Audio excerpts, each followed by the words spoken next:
right, so we're back with Troy, and this has been just a fascinating ride. And where we left off with was, you said you get the best of both worlds, where we got the light coming in from Saturn, and you also got the light coming in from the sun. So we have a pretty consistent temperature, I guess, and lighting, and now we have time where we can start to explore the Earth and our world, and still not have to worry about making a buck and going out there and being able to know that there's going to be an abundance of food, an abundance of everything that's out there. Yeah, well, you see, basically we have an environment in which mankind can survey his new planet with the tools that he's now been given. And, of course, those tools are directly related to the flaring of Saturn. And, of course, it's debatable whether they looked at Saturn and said, God, or they looked at Saturn and said the actions of God.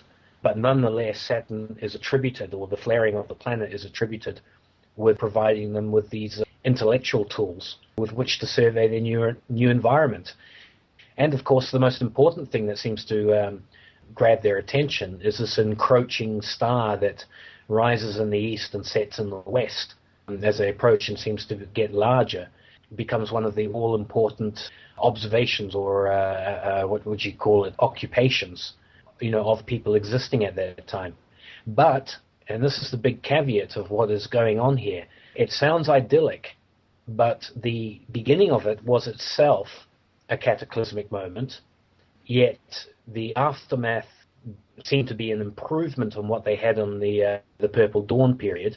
Yet, what we're going to find is that events that take place during this time are what produce these deep-seated archetypes, the goddess, the rightful king, or the good king, the hero, and, of course, ultimately the defining archetype for where we're at, Doomsday. I can't, at this stage, give you an accurate time scale for the length of the Golden Age. I would put it anywhere between 4,000 and 15,000 years that this environment persisted. But in the last couple of hundred years, 1,000 years at the most, things started to get a little bit hairy in terms of observing what was going on in the heavens. And this is related to the emergence of the planet Venus, which was ejected out of Saturn, if mythology is correct in telling us this, that Venus, the planet, was ejected out of Saturn as a result of its initial flaring up in coming into contact with the sun.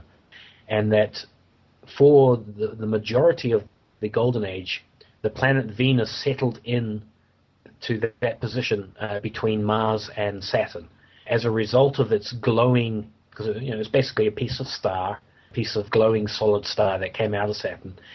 As a result of this, not only did Saturn develop rings around its perimeter, it got smaller, and Venus completed what looked like a glowing eye for those people observing from the Earth's surface.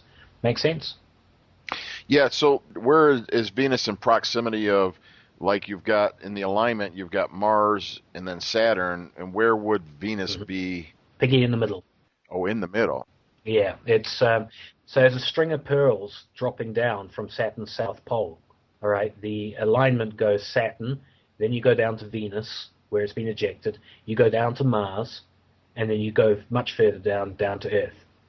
Okay, and so from the Earth, the difference in the viewing, now that Venus is there, is what again? What would Venus have done? It would have just glowed more or brought up? It glowed more, and what you get is you get the 8-pointed star effect that is often associated with the eye of God, because there's a lot of plasma activity. It's massively electrically charged. You get these plasma glows that create this particular phenomena. And, of course, Mars is silhouetted against this phenomena, and Venus is silhouetted against the broader disk of Saturn. So you get basically the glowing eye. Again, I refer you to the image of the all-seeing eye on every US dollar. You'll see the rays of light that are part of that, the spread out from the middle of that eye, incorporated into the design. This, in terms of what we're able to deduce from plasma physics is the effect of Venus settling in behind Mars but in front of Saturn. Fascinating. So that happened, you're saying, somewhere in the timeline or the chronology towards the last few hundred years of the Golden Age? Saturn would have come quite early on in the Golden Age. Sorry, Venus would have come very early on in the Golden Age as a result of Saturn's flaring up that heralded in the Golden Age. Okay. And what happened, what we can deduce from that is that the emergence of Venus had catastrophic effects on the surface of planet Mars. It gave it its huge scar, and subsequently, Mars being identified as the scarred warrior, the red warrior with the scarred face, in multiple different mythologies from around the world. Venus takes on the role of the goddess born out of the king god, father god, which is Saturn. Gotcha. So the two questions that are coming to mind, the first one is, when we look back at the cultures that we've seen on Earth, do we have any culture that we can identify that was in existence during this 4,000 plus year period of the Golden Age? Absolutely several. I would name the Chinese culture, Mesoamerican culture, precursors to the Mayans, certain African cultures that we're only starting to find out now, even Pacific Island cultures talk of this time, whether it was a legacy they received. Many of the Pacific Island cultures that were the greatest navigators of their time, DNA shows that they have very strong links back into Chinese culture. Chinese culture identified the god Hung Ti, or Pan Kao as another one, as the celestial emperor who ruled from the northern celestial thing. And of course, he's always identified it with the color yellow, which just happens to be the color Saturn actually is. Egyptian culture would have seen this. Sumerian culture, the forerunner of Akkadian and the Assyrian cultures of Mesopotamia would have seen it. Hindu cultures definitely would have seen it. The talk of the emergence of the Aryan peoples and Hindu culture and so on is a direct reference going back to this particular time, at least the fall of the Golden Age, but they certainly would have been around at that time. Mark, at the end of the day, this is one of the areas where, the evidence becomes almost overwhelming from people's cultures, the mythological records of various cultures. But because we view the world as in the sun has always risen in the east and set in the west, it's always seemed, crazy talk. Yeah. But when you accept the premise that maybe there was a celestial body up there, then all of these cultures take a very, very dramatic turn in terms of how we can interpret them. I'm not a great believer in the diffusion theory that one culture spread out throughout the world and all mythology is a legacy of that one culture. I believe that all cultures saw the same thing and developed variations of what was being witnessed at that time. And I think the most astounding thing here is that what I'm actually proposing is that humanity as a whole actually witnessed the birth of the planet that we now call Venus at that time. And for many thousands of years was bathed in the glow of Saturn and the beauty of Venus and the strange presence of the warrior Mars, while this other star was encroaching from the east. This blissful existence produced the Golden Age, produced the rule of law because men could measure, but was leading to a cataclysmic climax at a certain point when the sun's own influence would literally buckle that string of pearls that is Earth, Mars, Venus, and Saturn. The whole thing would fly apart. And at that point in time, things get really hairy for those people existent in the world at that time. I'd also just add in there that I would say that your legends of Atlantis and Lemuria and so on have a place in the Golden Age period. Well, that was my next question to you that I was sitting on. What do you, or what can we look back on and say this might have been or probably would have been the most advanced Because we think, again, I've got this block, and I think that this is somehow installed. I don't think it's a natural thing, that there's myth, and everybody back there had some goofy ideas and big imaginations, and now it's like the Earth going around the sun as compared to the sun going around the Earth. It's flipping to now where if I open up to that possibility, I start to say these people were more accurate and probably had good integrity in how they were recording these events as best they knew how. But during that 4,000-year period, there had to be some amazing advancement if you had the luxury of both worlds, some advancement of what they did explore and what kind of societies came out of that. And before the end of that and the cataclysm that might have destroyed that, what kind, there must have been huge advancement on Earth at that time. Yeah, well, again, we come back to the sort of the daily grind of survival, where survival was only threatened by cosmic cataclysms.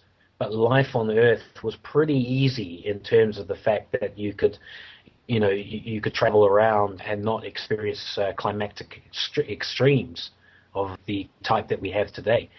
Also, on top of that, you've still got to remember that we are talking about a North Polar region during this period that was probably the nicest place on Earth to live, because it was not only bathed in the light of the new sun encroaching from the east, setting in the west, but it was also bathed in the radiant glow of a flared but settling down sub-brown dwarf star, Saturn. Wow. I used to follow a theory that was put out by a couple of authors who are famous in alternative history, Rand Flemath and a guy called Colin Wilson, who wrote a seminal work on psychology, The Outsider, back in the 50s. Yes. These guys had a book called The Atlantis Blueprint, which was an analysis of the various temple structures, that have come down through the ages in relation to Hapgood's theory of crustal displacement, where the North Pole, literally the Earth's crust, would slide as one giant, sort of like an orange peel, sliding on its core and reset the North Pole. Well, I've come to reject that as a means for why you can get mammoth remains and even dinosaurs in the most extreme northern polar regions, and they've even found them in Antarctica, dinosaur bones and mammals and so on like that that shouldn't be there. My own understanding of that is that this configuration I describe would have produced a wonderful environment within the Arctic Circle that Saturn bathed, while the ribbon of glaciated lands that form the circle, what's called the Arctic Circle, were in the process of melting.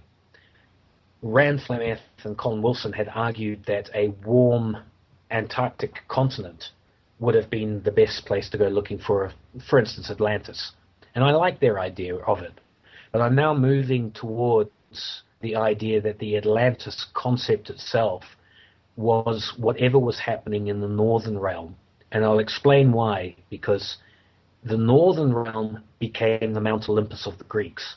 It became the navel of the world, what we call the North Pole in terms of this mythology. And it is from there that God made his presence on earth felt. And a long way to describing what was going on is to understand the auroral effects of this golden age configuration of Earth under Mars, Venus, and Saturn. And one of the key elements to it is this vast auroral column that would have spread, much like we have the auroras today, but instead of being connected to the sun, it would have spread in a vast column called a Birkeland current that would have been visible to those on Earth. So it literally would have looked like an auroral ladder up to the abode of the gods, i.e. Mars, Venus, and Saturn. So if you can imagine that, you've got this huge column, electrical in nature, auroral, and at the bottom of it is this huge auroral glow that marks basically the North Pole region of the planet at that time.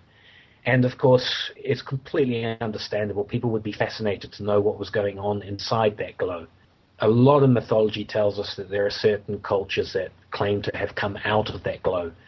come out of that particular area of existence and thereby claim connection to God, because that's where God touched earth. Do you get what I'm saying by that? Yeah, and I don't know why Jacob's ladder keeps coming up into my head, but it seems like that Sure. there's that connection, and if that's the direct point where this is happening, and somebody's actually able to exist from that, then we're the finger of God, or where E.T. touches the finger of man. That from the movie Exactly. E.T. That's the point of something powerful coming from there. And you're saying that there was actually might have been or could have been or was a society that lived underneath that glow. It could have been a society, I think, more a case that certain societies claimed their origin in that glow. All right? Yes. Hence the Garden of Eden, hence Atlantis, and unfortunately, hence certain claims to rule the world, claims of legitimacy. We come out of that. We have a right. This planet's been given to us. We are star children. We're right back to this idea that there is a certain bloodlines and so on who claim to have a connection to what I've just described, and that gives them legitimacy to claim rulership over the earth, and they're destined to be the next evolutionary leap in humankind. There's all kinds of distortions on certain religions that would teach that. My own take on it is very obvious that if that is the point of contact between this flaring celestial body called Saturn and Earth, and you have a completely new Earth with the advent of being able to tell time and so on, then that becomes the focus from which the rule of law or God's will has emanated. It becomes and subsequently, this is where I see the beginning of religion amongst people, and it becomes the focus of the point at which mankind, the place where mankind was given the ability to live under a perfect rule of law, defined, by the advent of being able to tell time and so on. Of course, we're back to that whole problem that some people will see this as an excuse, a pretext on which to then dominate other peoples.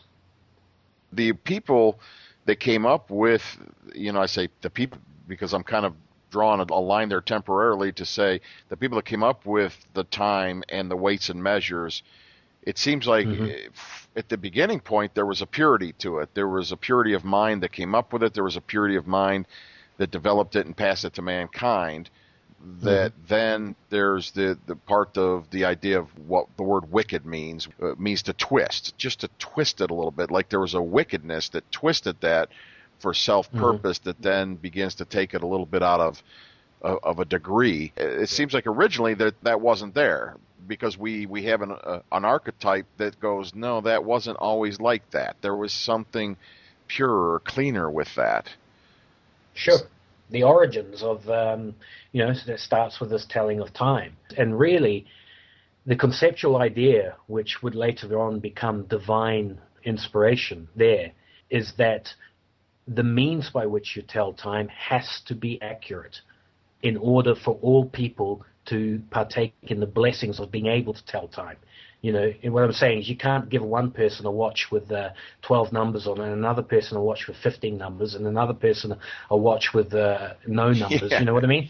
Yeah. It becomes that whole sort of idea that there is a unifying code of, some would say ethics or whatever, but it's a unifying interpretation of events that allows all people to benefit because everybody is on the same standard, irrespective of their intellectual capabilities, diverse cultural differences, whatever it is, spiritual awareness or anything.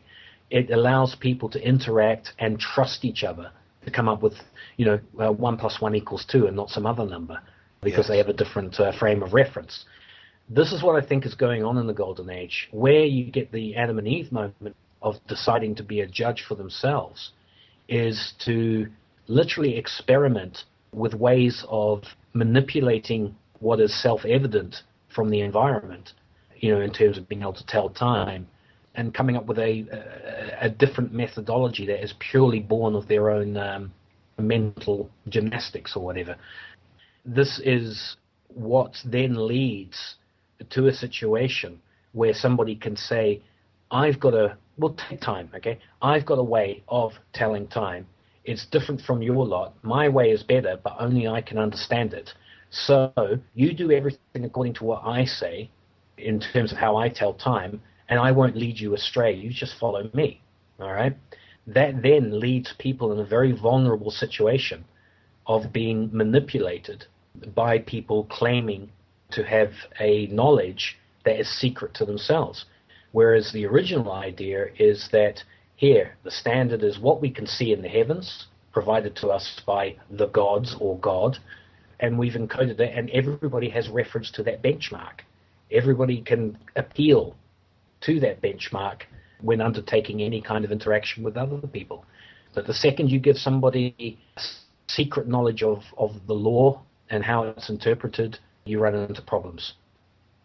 Yeah, it makes such perfect sense. I want to throw you a little bit of a curveball here. There's something that I'm thinking. Definitely. I know some of the tests they've done with people, whereas if they put them into caves or dark rooms for an elongated period of time, they have a tendency to settle into like a 25-hour clock, internal clock. Is it possible, going back to the time with the Saturn, that maybe there was and when the sun coming into the picture, that it did change from 25 to 24, that originally we didn't know that we were on time, but yet there was something in us that did know that it was 24 hours, or is that just something off?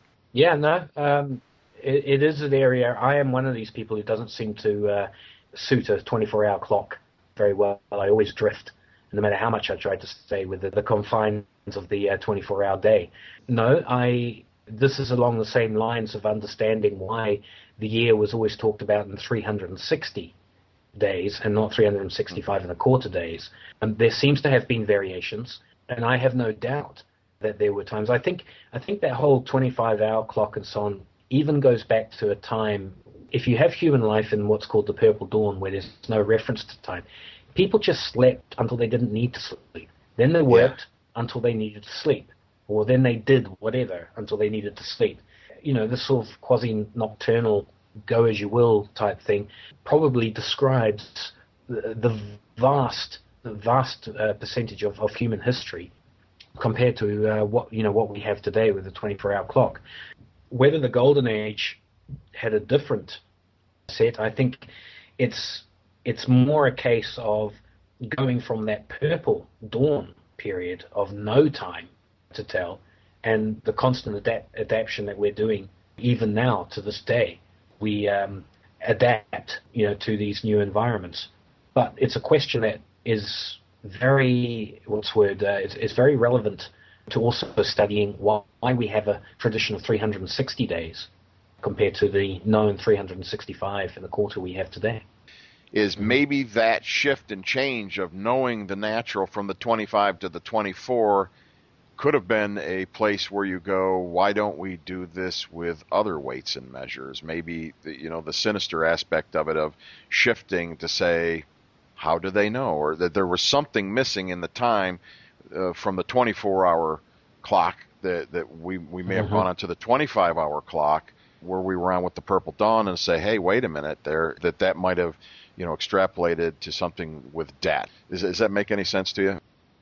Yes, it perfectly does. No, it perfectly does, because what we're talking about is a cosmology that radically changes the environment and any weights and measures related to the environment, such as time, such as the constant of, they didn't have it back in those days, but we'll use a pound or a kilogram. If you're in a changing environment, these things can change in terms of, how they measure. This would have been, and I am speculating here, Mark, as to how things happen in relation to this. As you go through the Golden Age, you have the quasi-security of what seems to be a lovely situation. It's changed completely from before, and everybody's settled into it. You probably have a few thousand years under the system, but then things start to go wrong. The line of planets that you see up above starts to buckle. Things start to change. Physics that were just an accepted part of life seemingly seem to change. Maybe things get heavier. all this sort of stuff, right? What that does then is it then provokes people into meddling with the existing structures rather than just simply dropping tradition as it is and adapting to the new environment.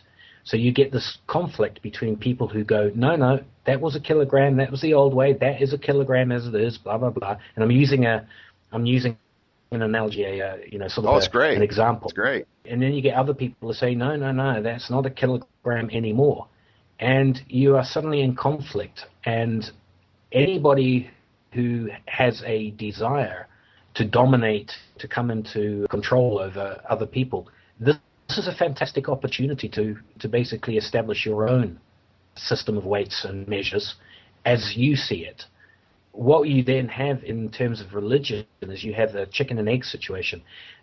Does the subsequent destruction of the Saturn system of planets and subsequently the weights and measures that have been developed under that system, does that come apart as a result of the wickedness of men in meddling with the situation, or does it come apart because it's time to change those weights and measures? In other words, I believe we start to see that once the Saturn starts to fall from its position in the north and things change, there is that guilt factor that is thrown into people. Hey, it's the wickedness of mankind that is responsible for this situation that's changing everything. All right, so you get that guilt element. For other people who would be more on a rational basis, it's things are changing, but the principle is still there. We just have to determine the weights and measures as given to us by the environment that we have. All right? You get that battle between people who are basically saying, no, it's the wickedness of man. Other people saying, no, it's mankind has a divine destiny to determine his own destiny. I think I'm not claiming a comprehensive answer to that. I'm just saying that this is the area that I would explore in explaining the genesis of the idea, hey, I can muck about with these systems and I can do it for my own benefit. And I think that the idea of the law of weights and measures comes into play again, where if we take the metric system and the British U.S. system, there's a way to also have a law to say, here's how you determine how they are equal or how they're not equal. And there's another law that's applied to it, but it's the same structure of the original law. And if you take then debt and you take money, we're going to kind of come back full circle around to it. I have a sense that it's coming back anyways, that the idea is that area still doesn't have a standard worldwide, and it's still being mucked about with that way. Thus, the situation of the slavery of humanity by none other than one thing that really doesn't exist, but in our minds and in our concepts that we fall prey to, which is debt. Yeah. This is it. There is no benchmark by which you can measure something that doesn't exist. That's so true. I mean, how do you take interest? Yeah, what is the benchmark to measure something that doesn't exist? That's beautiful. Yeah. We go back again and diving back into the Golden Age. We see in mythology that the Golden Age comes to an end as really a series of cataclysms. As Saturn starts to wane and wilt under the influence of the encroaching sun, what happens is that the lineup of planets starts to buckle. And we have coming onto the stage at that point of time, another planet that is more like a star, Jupiter. What happens as a result of this is that, if I just back up a little bit there, Jupiter and the Sun, please. Jupiter and the Sun were in what I believe to have been a binary star relationship, where Jupiter was also a form of sub-brown dwarf star. And the effect of Saturn and its planets coming into contact with the Sun would have been just as catastrophic for this arrangement as it was for our arrangement. It's just that we witnessed the mythological record is from our perspective. And it's my my understanding, and there are people who do Saturn theory have different understandings, things that probably too much to go into now. There's some debate here, but it's my understanding that Saturn was part of the Sun, and that it eventually orbited into close relationship. Jupiter orbited into close relationship with Saturn, and the electrical interaction of those two stars is where you get the myth relating to the god Zeus killing his father Kronos, or in the Saturn term, in Roman mythology, Jupiter killing his father Saturn. And of course, this is where you get the whole can of worms of patricide and incest and so on becoming a part of noble families down through the ages as they seek to mimic these stories. But the reality, the natural explanation, is that this binary star system incorporating Jupiter flew apart, brought Jupiter into close contact with Saturn, and Jupiter displaced Saturn as a result. In other words, knocked it out of its situation. And at that point, Saturn starts its migration to the outer parts of the solar system. Jupiter reigns for a small period of time at the Golden Age. But what this does is it releases Venus and Mars into their own chaotic and erratic orbits. And this is where you get the most frightening period in human history, because these planets literally become comets that sweep by Earth. They create massive destruction through the electrical interactions that take place there. They fight amongst themselves, seemingly in space. The thunderbolt of the gods becomes the weapon of choice, which are just giant arcing electrical interchanges between these planets. And Earth goes through a dreadfully frightening period of time. And this comes down to us as doomsday. Floods are involved. I'm not going to go into the full explanation of how the flood fits into that.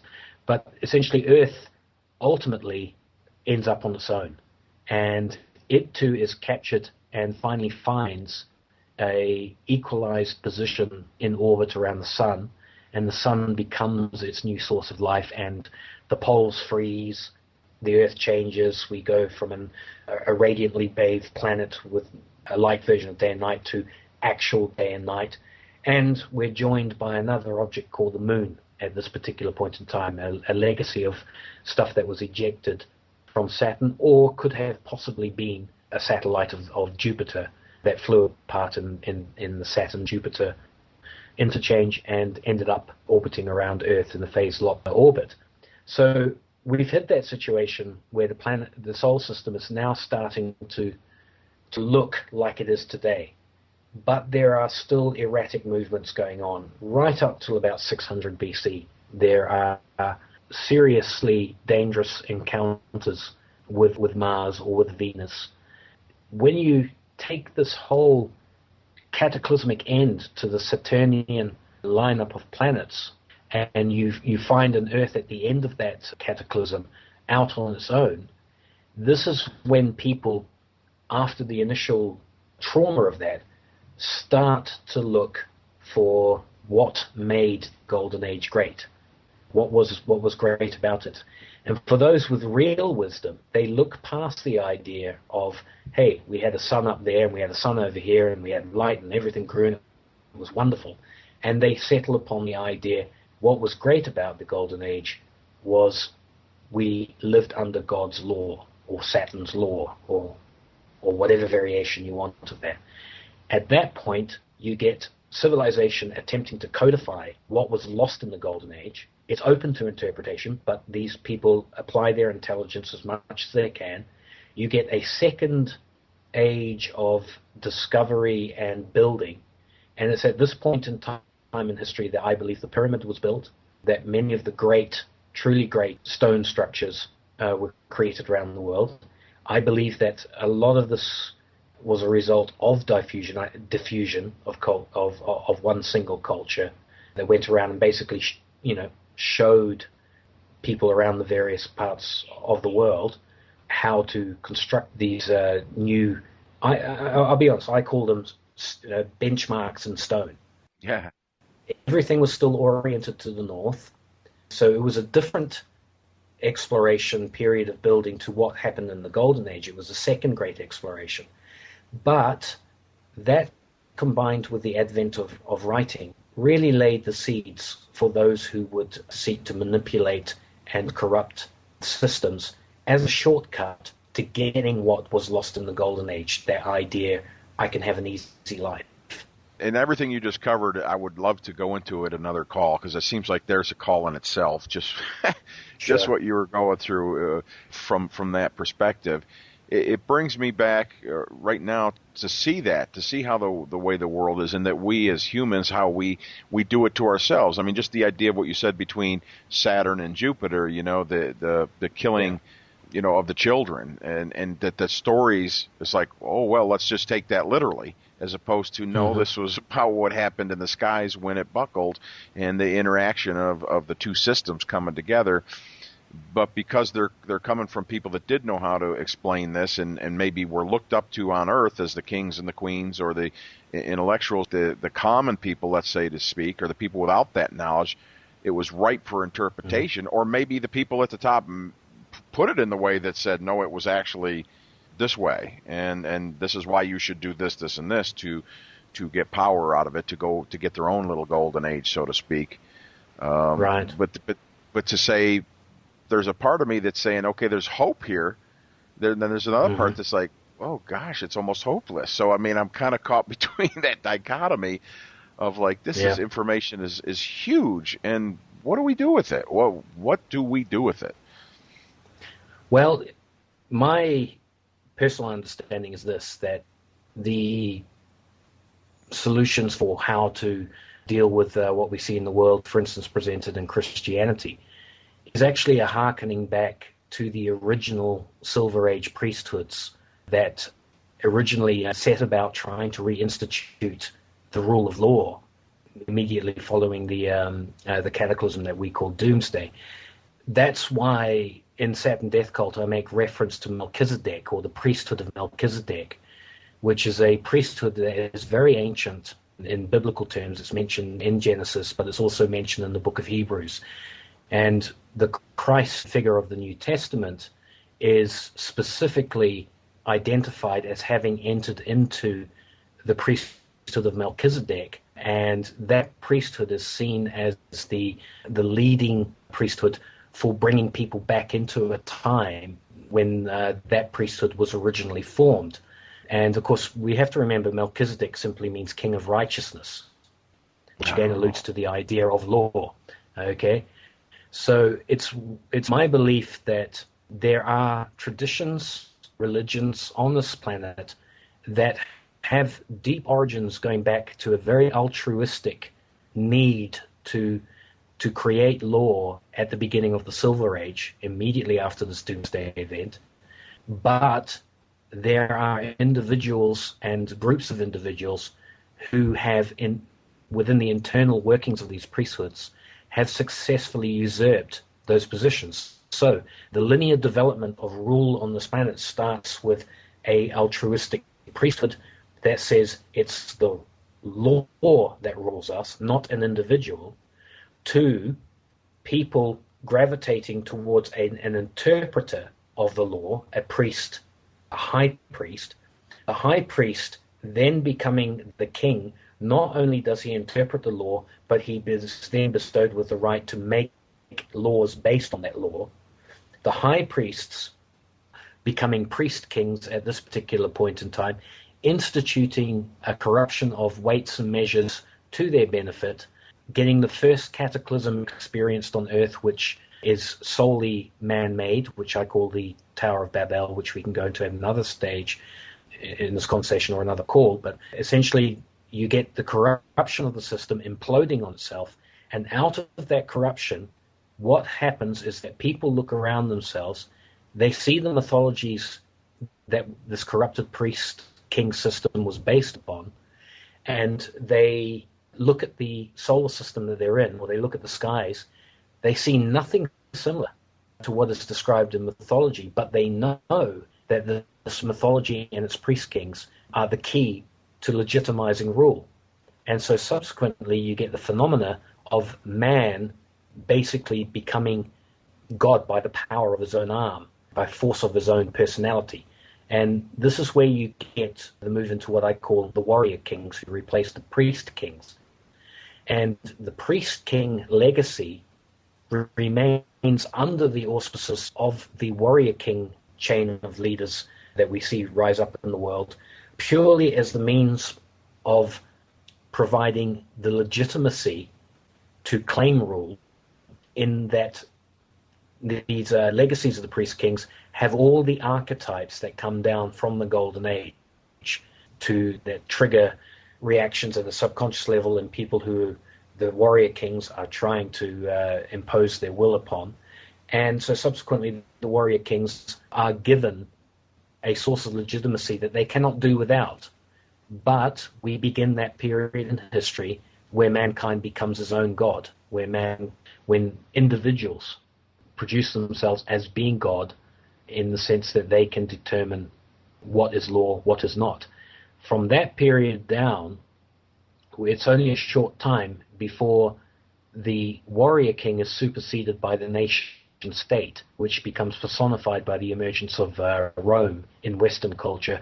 And you've got other cultures, the Qing dynasty, the Qing dynasty of China at about the same time that Rome emerged, and so on. But in terms of what I can study in my own culture, it's the emergence of Rome that takes the warrior concept the next stage and says that the nation state or the corporate body are now their own God, their own determinator of their destiny by determining the law that will govern those who come under that system. I don't know if I'm being eloquent enough in describing that progression, but it really degenerates, in my opinion, right down to the philosopher Hegel, who at the end of the 1800s actually makes the statement that the evolution of mankind had reached its zenith in himself, because he had realized that, in fact, the state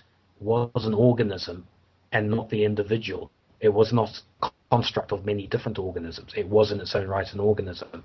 And that's where we get down to this horrendous situation where the state supersedes the rights of the individuals and has the right to be God in determining what each individual will do and subscribe to. Going back about the chain of thoughts that you just took us through in the order of who's kind of assumed the hierarchy, the top of the hierarchy, but the capstone of the pyramid.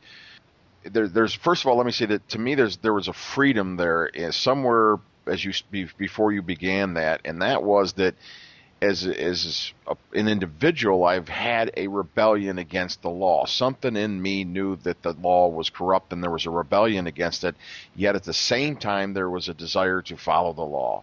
And it was a psychological filter put in there somehow.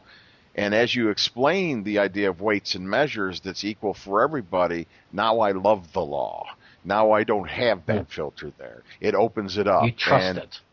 I trust it. It's just there's something dynamic and beautiful and opening about that it's like I can relax. There's a part of me that relaxes in my chest area, actually, that opens up to that. Whereas now I see the little filters, the little twists coming in, where they're taking that and making that their own, and to the point of to the corporate state saying, no, we will determine weights and measures, and we have little formulas and black boxes that can be used to benefit us into the golden age without you knowing, and hopefully, in this pyramid scheme, or this Ponzi scheme financial Ponzi scheme we're putting on you, you don't have access to the black box and can't see it, and it's dark. What we need to do is go back to the original law, all of us, because it's always there. It's always source for us to know that the weights and measures are equal for all in that. I think that's the key. And, to illustrate the point you're making, just in the last 48 hours at the time, previous to the time of this recording, we saw the European Central Bank subordinate all sovereign debt to itself in Europe. Now, this is a watershed moment in this crisis that we're facing today, because the ECB basically said, we don't care what contract you had before will decide now how the contract will be observed. This is all to save their system from a Greek default and the subsequent chain of events and so on. The point is that what you're saying, we need a system where, and I keep coming back to this, where the system that is best for us is if you get somebody who is of, by all other measures for people, he's low intelligence maybe, whatever, he can trust that in his dealings with somebody of much higher intelligence, that both of them are subject to exactly the same clauses. Yeah. In terms of what is determining. There's not a set of clauses for him compared to a more beneficial set of clauses for the more intelligent person or the more spiritual person. What we have down through history is a corruption that starts with, yep, we make the laws, and according to how the contracts that come out of these laws are interpreted, if it's of benefit to us, we will change the clauses on our side. And we do so because we have this ancient knowledge. We're more spiritually enlightened. We're more intelligent, whatever it is. We're more scientifically advanced and so on. So therefore, you just got to trust us that we're doing it for the best of everybody, but we'll determine that. No, we need a system where the least privileged person on this planet can trust that their interaction with the most privileged people on this planet is judged in exactly the same way for both parties. Yeah, and I think what you're saying about the weights and measures, that as a reference point worldwide, it is the great equalizer, no matter what position man is in. That's where it all starts. You shall not have diverse weights and measures is an old saying from the Bible, part of the law. It's there in most cultures. It just makes sense. How can you interact with other people if you don't trust the measures of your that determine your interaction? If $1 for somebody else is completely different to $1 for you, if you go to somebody and say, I'm going to do $5 worth of work for you, and that person has a different idea of what $1 is, you are going to degenerate into chaos. You're going to degenerate into inequality, and you're going to find what we always find in history, that there's always a privileged few that all the wealth of the planet ultimately migrates into their possession, leaving the rest of us scrapping over a mere 5%. So I want to bring up the crown jewel of when I was listening to you on Red Ice interview, the crown jewel that really got me, that opened me up personally to something brand new, and that is the idea that this has been going on for a long period of time, but there was an interruption of that, and that was in AD 33, and the idea of which was Christ turning over the tables at the temple. We think about that in the Bible, yes. and you said that we think about that. Okay, they all went home, they dusted each other off, they shook hands, and came back the next day, and the tables were back up at the temple again. And I'm going, yeah, that's the story in my mind. You said that didn't really happen, and that something else interfered with these. So I kind of jumped ahead a little bit about the financial disasters that happened and have happened throughout history and getting ready to happen, to an element that, again, created from the priest of Melchizedek, Christ of that sought to bring it back into alignment as a reference point for weights and measures that all men could, have, no matter what their level of intelligence or stature in society, they could refer back to that to their benefit. And trust in it. Yeah. Yeah. Could you go into that again, please? In whatever order you want to, Troy, because I went all over the place there a little bit. So if you need to go back up and give a little history or a little build up to it, please feel free. Take your time to do it too.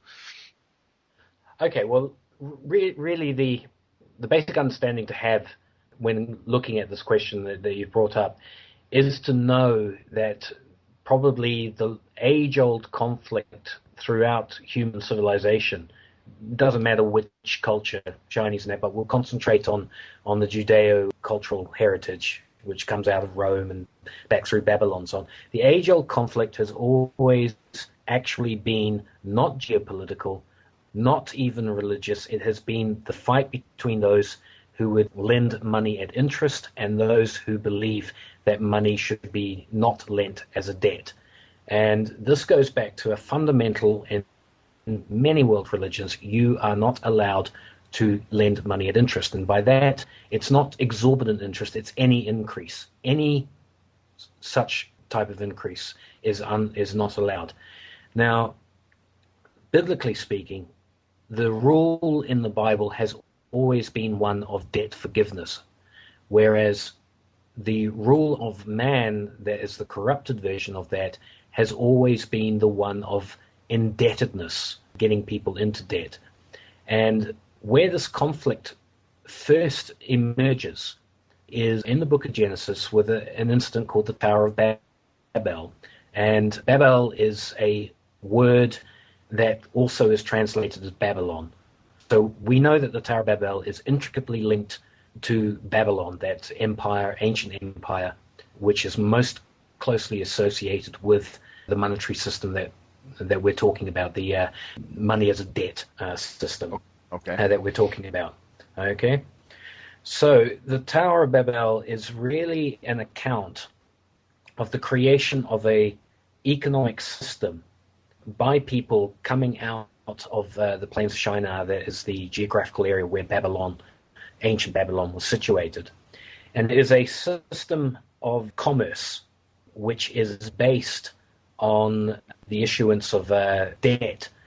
Now, this particular story, whether it happened or not as an actual fact, what it's highlighting is the battle between men who would issue money as debt and God, or the judge, or the original law, if you want to see it that way, that says you cannot issue it as debt. And the story, if you go into my website, I've got a very in-depth article that looks at the Hebrew, looks at the story in detail. It basically comes to the conclusion that the destruction of the Tower of Babel and the city of Babel, and you've got to remember that people put their focus on the Tower of Babel, which is merely the administrative center of the city of Babel. It is the city of Babel that falls into chaos because of the consequences of pursuing a system of debt-based issue of money. The story highlights to us that the ultimate consequences of a debt-based system is one in which you ultimately end up in huge confusion and chaos within the system, and it degenerates and it falls, and people leave off from building that system because there's nothing more to go on within the system. And the reason I base that on is that the word language, when everybody thinks that the Tower of Babel is all about changing of languages, that the so-called God of the Old Testament involved in this situation decides that he's going to make us unintelligible to each other. Yes. The word language in that particular incident is not the Hebrew word for a language as we understand it, the language of communication through the tongue. There's a completely different word that denotes that. In this case, the word for language means a way of doing things. It's a term that is used only a few other times in the Bible, and it specifically relates to a way of doing things, a way of worshiping God, a way of conducting yourself, and so on. It has nothing to do with actual language. And in looking at this story and its connection ultimately to Babylon itself, what we know is that what was happening there was a new financial system, or a new economy was created based on a system that was at odds with the God of the Bible. And the only system that is at odds with the God of the Bible on a financial level has been Babylon's financial system, which is debt-based money. What I'm saying there is that the biblical system is debt-free money. And these are the two diametrically opposed systems. And in the Bible, Babylon has always represented one, the debt-based money system. Jerusalem has always represented the debt-free system. And Babel, the Tower of Babel becomes whether it happened or not, I believe it actually did happen. I do believe that this was the first major financial cataclysm experienced by man as a result of things that were going on in various Silver Age priesthoods and so on. But framing that whole thing was the Melchizedekian order of Silver Age priesthoods that existed at Jerusalem. And they were in conflict in terms of this particular financial system as practiced in Babylon. The next flaring up after the system, when people recovered from this financial collapse, the next time that the system appears is written in the book of Daniel, when we talk about the gold statue having been erected on the plains of Shinar. And, of course, once again, the classic Christian interpretation of this is the idea that you've got a golden idol just set up on the plain, everybody has to go and physically bow down in front of it.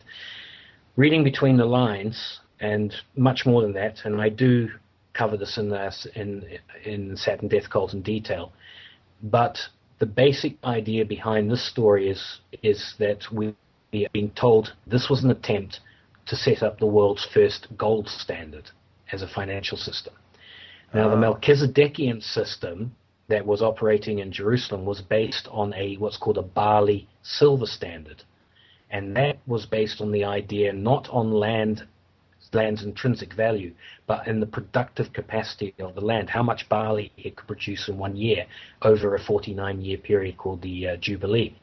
The Babylonian system substituted barley for gold, and gold became the means by which value and measure was created. Here again, we're seeing an attempt to go back to the Gold Age, as it's called, but using a financial system in which the gold standard becomes the basic unit of measure. When you have a gold standard of that kind, it is then open to the abuse of certificates being issued against that gold standard, what we call, in modern day, the original American gold standard. It was dollar notes were issued against yes. Gold. In Babylonian times, the same thing, clay tablets issued against this gold standard, but it opens it up to the dreadful practice of what amounts to basically counterfeiting. And that is when somebody has the right to issue or print up these receipts against the gold standard, it's open to the abuse, basically money printing, the same problem that we're going through today. Now, that typified the Babylonian system at the time of Nebuchadnezzar, and that came to a halt when Babylon was conquered by the Persians, who still practiced the old idea of Jubilee, the idea that all debt is cancelled and you start over again, and therefore you don't need gold as a standard. You can just simply base it on the measure of how much the land produces in terms of the harvest and so on. And the Persians brought an end to that Babylonian experiment, and that was the fall of ancient Babylon. Now, if we jump ahead to the next time this particular financial system raises its head, it happens at a time when the emperors of Rome start coming into their own, when Julius Caesar has created the Julian dynasty of emperors. And what we find, and the work of Joseph Farrell has been absolutely fantastic in proving this, what we find is that those people who were involved in the Babylonian experiment of the gold standard, down through the ages and having gone underground as a result of the Persian conquest, found their way into influence into the Roman system of government. And from there, basically started off a process which led yet again to a gold-based currency in Rome. And Rome, by the time of Augustus, was very much now under the control of this particular gold-based currency system that had been experimented with under Nebuchadnezzar Babylon. And as a result of this system, Rome started to predictably degenerate into an implosion of debt that threatened to bring the whole workings of the Roman Empire down. And as part of that particular